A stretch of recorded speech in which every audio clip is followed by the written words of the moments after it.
Hi friends, welcome to Lalith 360 tailor. இந்த வீடியோவில் நம்ம என்ன பார்க்க போகிறோம் அப்படின்னா, குழந்தைங்களுக்குலாம் வந்து லீவ் விட்டாச்சு. இப்போ வந்து நான் லீவில் வந்து நான் ஒரு கோர்ஸ் கற்றுக்கணும்னு நினைக்கிறேன்க்கா. டெய்லரிங் வந்து கற்றுக்கணும்னு நினைக்கிறேன், இல்லை ஆரி கற்றுக்கணும்னு நினைக்கிறேன். நான் எப்படி வந்து கற்றுக்கணும், எங்கே போய் கற்றுக்கலாம்னு எனக்கு டவுட்டாக இருக்குது. நீங்கள் வந்து உங்களுக்கு தெரிஞ்ச ஐடியாவை சொல்லுங்கள் அப்படின்னு கேட்குறவங்க இந்த வீடியோவை மிஸ் பண்ணாமல் பாருங்கள். அதே மாதிரி நான் டெய்லரிங் கற்றுக்கிட்டேன்க்கா. கற்றுக்கிட்டதுக்கப்புறம் நான் எந்த மிஷின் வாங்கணும், எந்த மாதிரி வந்து நான் என்னோட பிஸ்னஸை வந்து ஸ்டார்ட் பண்ணணும் வீட்டில் இருந்தே அப்படிங்கிறதுமே இந்த வீடியோ இருக்க போகுது. நீங்கள் இந்த சேனலை இப்போ தான் ஃபஸ்ட் டைம் பார்க்குறீங்க அப்படின்னா சப்ஸ்கிரைப் பண்ணிட்டு பாருங்க. இந்த சேனல்ல வர எல்லா வீடியோவும் உங்களுக்கு ரொம்ப யூஸ்ஃபுல்லா இருக்கும். வாங்க வீடியோக்குள்ள போலாம். நீங்க இன்னும் மிஷின்ல உட்காந்து தைக்க ஆரம்பிக்கல அப்படின்னா தச்சுக்கிட்டே வீடியோ பாருங்க. அப்போ உங்களுக்கு மேல் பிளவுஸ் தைச்ச மாதிரி இருக்கும். வீட்டில இருந்து தைக்கிறவங்களுக்கு ஒரு விஷயம் என்ன அப்படின்னா, நீங்க வந்து இப்போ குழந்தைங்க லீவ் விட்டுருக்காங்கக்கா, அதனால வீட்டில் இருக்காங்க, என்னால் வந்து குழந்தைங்க கூட தான் டைம் ஸ்பெண்ட் பண்ணுற மாதிரி இருக்குது, அவங்களுக்கு ஏதாவது பண்ணி கொடுக்குற மாதிரி இருக்குது, எனக்கு டைம் பத்த மாட்டேங்குது அப்படின்னு 3 டைம் நானுமே அப்படிதான் டைம் எல்லாமே மாறிடுச்சு. அதனால தான் என்னால் வீடியோவும் போட முடியல. என் பொண்ணுக்குமே லீவ் விட்டாச்சு. அப்படிங்கும்போது நமக்கு வந்து காலையில் ஒரு தடவை டிஃபன் செய்கிற மாதிரி இருக்கும், மதியம் லஞ்ச் செய்கிற மாதிரி இருக்கும், திரும்ப ஈவினிங் வந்து ஏதாவது ஸ்நாக்ஸ் செஞ்சு கொடுக்குற மாதிரி இருக்கும், நைட்டு டிஃபன் பண்ணுற மாதிரி இருக்கும். இப்படி தான் இருக்கும். நம்ம நார்மலாக வந்து ஸ்கூலுக்கு போகும்போது இருக்கிற வேலையை விட இப்போ வந்து டபுள் மடங்கு தான் இருக்கும். ஆனாலுமே நமக்கு வந்து இதுக்கு அடுத்து தான் வந்து ஸ்கூல் பிள்ளைங்களுக்கு ஃபீஸ் கட்ட வேண்டியது இருக்குது, பேக் எதுவும் எடுக்க வேண்டியது இருக்கும், ஷூ எடுக்க வேண்டியது இருக்கும். இந்த மாதிரி சின்ன சின்ன தேவைகள்லாம் நிறைய இருக்கும். இந்த டைமில் நம்ம தைக்கிறதும் ரொம்ப இம்பார்ட்டன்ட் தான்.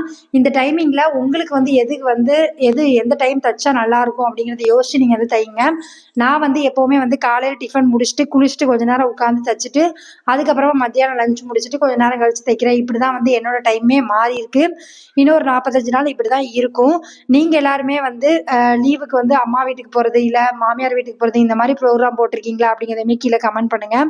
ஒரு சில பேர் வந்து குழந்தைங்களை மட்டும்தான் அனுப்புவேன், நான் வீட்டில் தான் இருக்க போகிறேன், நான் வந்து டெய்லரிங் தொழில் கற்றுக்கணும்னு நினைக்கிறேன், இல்லை ஆரி கற்றுக்கணும்னு நினைக்கிறேன், எனக்கு டெய்லரிங் தெரியும்க்கா, ஆரியும் கற்றுக்கிட்டேன் அப்படின்னா நானே வீட்டிலேருந்து பண்ணலாம்னு நினைக்கிறேன் அப்படின்னு சொல்கிறவங்க கண்டிப்பாக அந்த டைமை வந்து பிரயோஜனப்படுத்தி உங்களுக்கு உங்கள் குழந்தைங்களை வந்து ஒரு 2 மணி நேரம் பார்க்கறதுக்கு ஆள் இருக்குது அப்படின்னா கண்டிப்பாக வந்து கற்றுக்கோங்க. ஒன்றும் தப்பு கிடையாது. உங்கள் ஏஜும் அதுக்கு விஷயமும் கிடையாது. ஒரு சில எனக்கு இவ்வளோ ஏஜ் ஆகிட்டுக்கா, இதுக்கப்புறம் நான் கற்றுக்க முடியுமா அப்படிலாம் கேட்காதீங்க. கைத்தொழில் பொறுத்த வரைக்கும் நீங்கள் எந்த ஏஜ்லனாலும் கற்றுக்க முடியும்.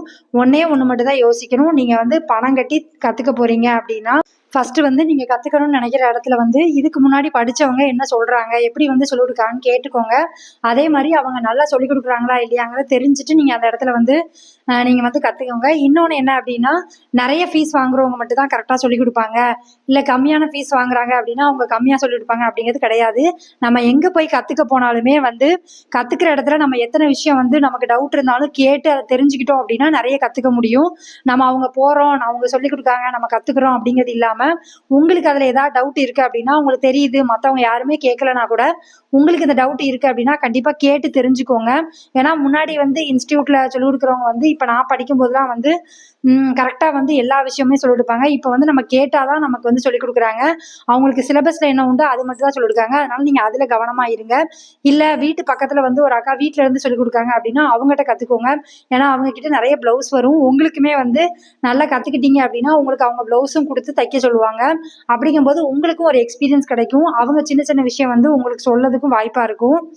அதே மாதிரி ஆரி கற்றுக்கணும்னு நினைக்கிறேன்க்கா, எனக்கு கொஞ்சம் கொஞ்சம் தெரியும், ஆனால் நான் வந்து நேரில் போய் கற்றுக்கிட்டா கொஞ்சம் நல்லா இருக்கும்னு நினைக்கிறேன் அப்படின்னா கூட நீங்கள் வந்து கற்றுக்கோங்க. ஒன்றும் தப்பு கிடையாது. ஏஜுமே வந்து அதுக்கு ஒரு லிமிட்டும் கிடையாது. நீங்கள் எந்த ஏஜாக இருந்தாலும் கற்றுக்க முடியும்.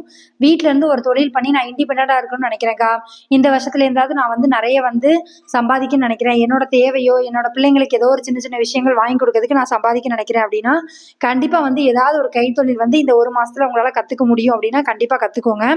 ஒரு சில இடத்துல வந்து 1 மாதத்தில் கற்றுக்கிற கோர்ஸ் இருக்கும், ஒரு சில இடத்துல வந்து 3 மாசம் கத்துக்கிற மாதிரி இருக்கும். உங்களுக்கு வந்து எது கரெக்டா இருக்கும் அப்படிங்கிறத பார்த்துட்டு நீங்க வந்து சேருங்க. கத்துக்கிட்டேன்க்கா, ஆனா வந்து எனக்கு வந்து என்ன மிஷின் வாங்கணும்னு எனக்கு ஒரு ஐடியா இல்லை. வீட்டில இருந்து நான் தைக்கணும்னு நினைக்கிறேன், ஒரு பிஸ்னஸாவே வீட்டில் வந்து சுற்றி இருக்கவங்களுக்கு தச்சு கொடுக்கணும், சம்பாதிக்கணும்னு நினைக்கிறேன் அப்படின்னா என்ன மாதிரி மிஷின் வாங்கணும் அப்படிங்கிற மாதிரி டவுட் இருக்கு அப்படின்னா, உங்ககிட்ட அமௌண்ட் இருக்கு, நான் வந்து வெளியிலையும் தச்சு கொடுக்கணும்னு நினைக்கிறேன் அப்படின்னா கண்டிப்பா வந்து நீங்க பவர் மிஷின்ல உங்களுக்கு எது பிடிச்சிருக்கோ அந்த பிராண்ட் வந்து வாங்கிக்கோங்க.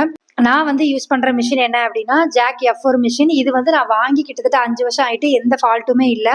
நான் ரொம்ப நாளா வந்து அதை யூஸ் பண்ணிட்டு தான் இருக்கேன். நான் வந்து வாங்கின புதுசுல அந்த இதுதான் வந்து ரொம்ப நல்லா இருந்துச்சு அப்படின்னு சொன்னாங்க. அதனால நான் அது வாங்கினேன். உங்களுக்கு இப்போ எந்த மார்க்கெட்ல என்ன அவைலபிளா இருக்கு, வேற என்ன ஃபீச்சரோட அது வருதா அப்படிங்கிறதையும் பார்த்துட்டு உங்களுக்கு எது வந்து கரெக்டா இருக்குங்கிறத செக் பண்ணிட்டு நீங்க வாங்குங்க. ஒன்றும் தப்பு கிடையாது. இல்லைக்கா என்கிட்ட அவ்வளோ அமௌண்ட் இல்லை, நார்மல் மிஷின் வாங்கணும்னு நினைக்கிறேன், மோட்டர் ஃபிட் பண்ணணும்னு நினைக்கிறேன் அப்படின்னா கூட ஒன்றும் பிரச்சனை கிடையாது. உங்ககிட்ட எவ்வளோ அமௌண்ட் இருக்கோ அதில் வந்து வாங்கிக்கோங்க.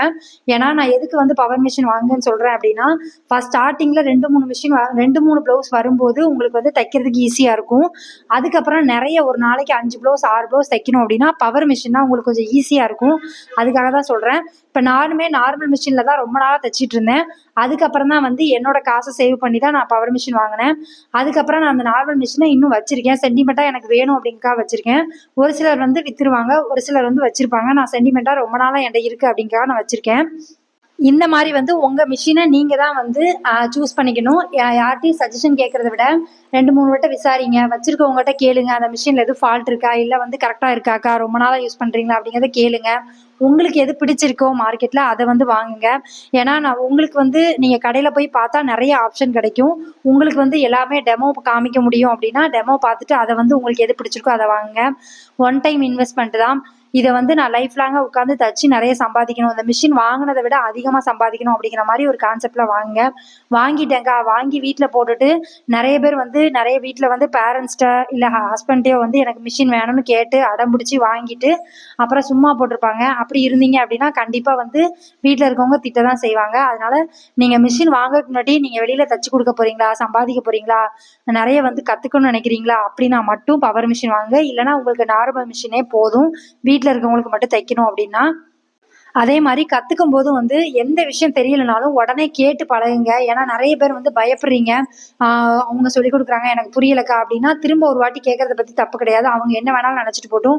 நம்ம காசு கொடுத்து வந்து கற்றுக்குறோம் அப்படிங்கும்போது ஒரு சின்ன சின்ன விஷயம் தெரியல அப்படின்னா, அக்கா எனக்கு இது வரல, இந்த ப்ளவுஸில் இந்த மிஸ்டேக் இருக்குன்னு கஸ்டமர் சொன்னாங்க, இதுக்கு நான் என்ன பண்ணணும் அப்படிங்கிறதையும் கேளுங்க.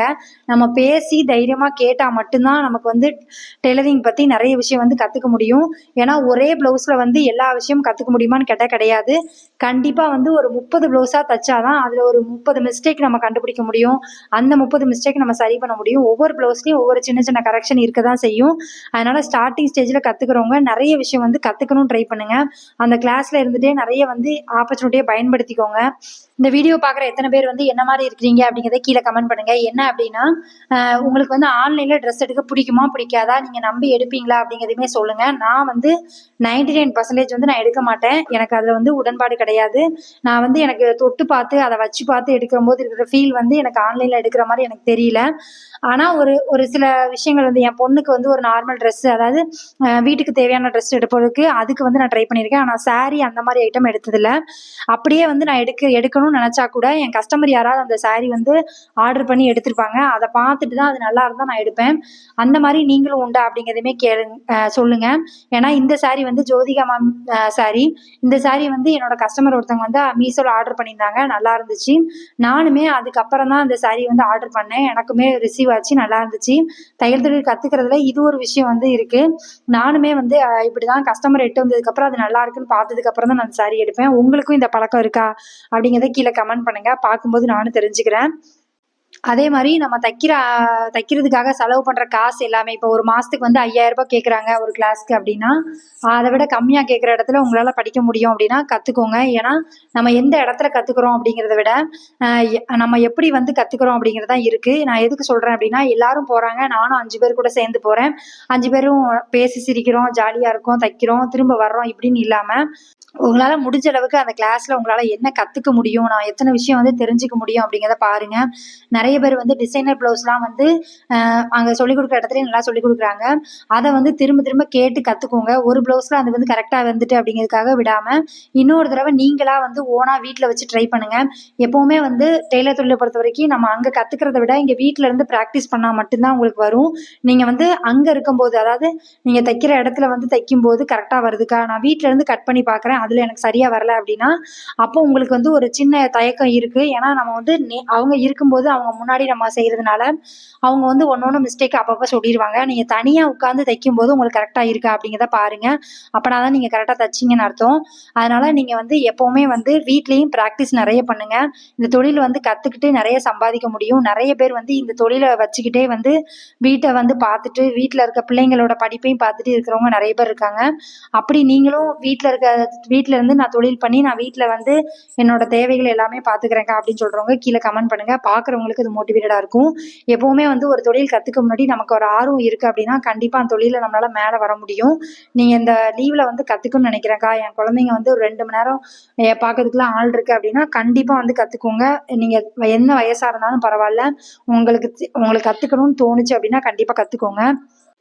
உங்களுக்குமே வந்து இந்த லீவ் வந்து எப்படி போகுது, நீங்கள் எதுவும் வெளியூருக்கு பிளான் பண்ணியிருக்கீங்களா, டூர் எதுவும் போகலான்னு நினச்சிருக்கீங்களா அப்படிங்கிறதுமே கீழே கமெண்ட் பண்ணுங்கள். பார்க்கும்போது நான் தெரிஞ்சுக்கிறேன். டெய்லராக இருக்கவங்க மோஸ்ட்லி பேருக்கு வந்து என்னென்னா, எனக்கு என்னையும் சேர்த்து தான் சொல்கிறேன், நிறைய பேர் வந்து பிளான்லாம் பண்ணுவோம் ஆனால் போக முடியாது. ஏன்னா அந்த டைமில் ஏதாவது ப்ளவுஸ் வரும், நம்ம இப்போ போக முடியாது. இந்த மாதிரி தான் இருக்கும். இந்த தடவை என் பொண்ணு வந்து கொஞ்சம் வளர்ந்ததுனால அவளுமே வந்து கேட்க ஆரம்பிச்சிட்டா, இந்த தடவை லீவுக்கு எங்கேயாவது கூப்பிட்டு போங்கம்மா அப்படிங்கிற மாதிரி. கண்டிப்பாக போகணும். ஏதாவது ஒரு டைம் வந்து நம்ம ஹோல்ட் பண்ணி கண்டிப்பாக போய் தான் ஆகணும். நம்ம குழந்தைங்களையும் வந்து அவங்களுக்கு தேவையான விஷயங்களையும் நம்ம கண்டிப்பாக பண்ணி தான் கொடுக்கணும். அதனால் நானுமே வந்து எங்கேயாவது போகணும் அப்படிங்கிற மாதிரி பிளான் பண்ணியிருக்கேன். நீங்கள் எந்த ஊர்லாம் வந்து போகணும்னு நினச்சிருக்கீங்க, எங்கே போகலான்னு நினச்சிருக்கீங்க அப்படிங்கிறதையுமே கண்டிப்பாக கீழே கமெண்ட் பண்ணுங்கள். பார்க்கும்போது நானும் தெரிஞ்சுக்கிறேன். ஆரி கற்றுக்கிறனாலும் சரி, மெட்டீரியல்லேருந்து எல்லாமே வந்து நீங்களே வந்து வாங்குற மாதிரி பார்த்துக்கோங்க. நம்ம வந்து பழக போகிற இடத்துல தான் வாங்கணுங்கிறது கட்டாயம் கிடையாது. அதனால் உங்களுக்கு வந்து எது வந்து கொஞ்சம் ரேட்டு கம்மியாக கிடைக்குது, ஹோல்சேலாக இருக்குது, அந்த மாதிரி இடத்துல வந்து வாங்கி வச்சுக்கோங்க. நிறைய டிசைன் வந்து ட்ரை பண்ணுங்கள். கிடைக்கிற நேரத்தை பயன்படுத்தி ஏதாவது ஒரு தொழில் கற்றுக்கோங்க. அது கண்டிப்பாக உங்களுக்கு வாழ்க்கையில் ஏதோ ஒரு இடத்துல வந்து பிரயோஜனமாக இருக்கும். நீங்கள் கற்றுக்கணும்னு நினைக்கிறேன்க்கா, நான் இனிமேல் வந்து போய் கற்றுக்க போகிறேன் அப்படின்னு சொல்கிறவங்க இந்த வீடியோக்கு கீழே கமெண்ட் பண்ணுங்கள். வேறு ஏதாவது டவுட் இருக்கா உங்களுக்கு, கற்றுக்கிறதுலையும் சரி, இல்லை நான் வந்து எந்த இடத்துல போய் கற்றுக்கணும் அப்படிங்கிறதுக்கும் இந்த மாதிரி விஷயம்லாம் எனக்கு டவுட் இருக்குக்கா அப்படிங்கிற மாதிரி கேட்குறவங்க கண்டிப்பாக கமெண்ட் பண்ணுங்கள். நான் கண்டிப்பாக ரிப்ளையும் பண்ணுறேன். தேங்க்யூ ஃப்ரெண்ட்ஸ், இவ்வளோ வீடியோ பார்த்ததுக்கு ரொம்ப நன்றி. இந்த வீடியோ வந்து உங்களுக்கு பிடிச்சிருக்கும்னு நினைக்கிறேன். பிடிச்சிருக்கு அப்படின்னா லைக் பண்ணுங்கள், கமெண்ட் பண்ணுங்கள், ஷேர் பண்ணுங்கள். இந்த மாதிரி வீடியோ வேணும் அப்படின்னாலும் கீழே கமெண்ட் பண்ணுங்கள். உங்கள் ஃப்ரெண்ட்ஸ் யாராவது இப்போ தான் தையல் தொழில் பழகுறாங்க அப்படின்னா அவங்களுக்கு இந்த வீடியோவை ஷேர் பண்ணி விடுங்க. அவங்களுக்கு வந்து இந்த வீடியோ ரொம்ப யூஸ்ஃபுல்லாக இருக்கும். இந்த ப்ளவுஸ் வந்து அளவெடுத்து நான் தைக்கிற ப்ளவுஸ், அதனால தான் மெஷர் பண்ணி பார்க்குறேன். மற்றபடிக்கு நம்ம அளவு ப்ளவுஸ் கொடுத்து தைச்சாங்க அப்படின்னா நான் இதெல்லாம் மெஷர் பண்ண மாட்டேன். அளவு ப்ளவுஸ் கொடுத்தாலும் நம்ம தைக்கணும், அதே மாதிரி அளவெடுத்து தைக்க தெரிஞ்சிருக்கணும். இதெல்லாம் கற்றுக்கோங்க. தேங்க்யூ ஃப்ரெண்ட்ஸ், எல்லாரும் வீடியோ பார்த்ததுக்கு ரொம்ப நன்றி. தேங்க்யூ.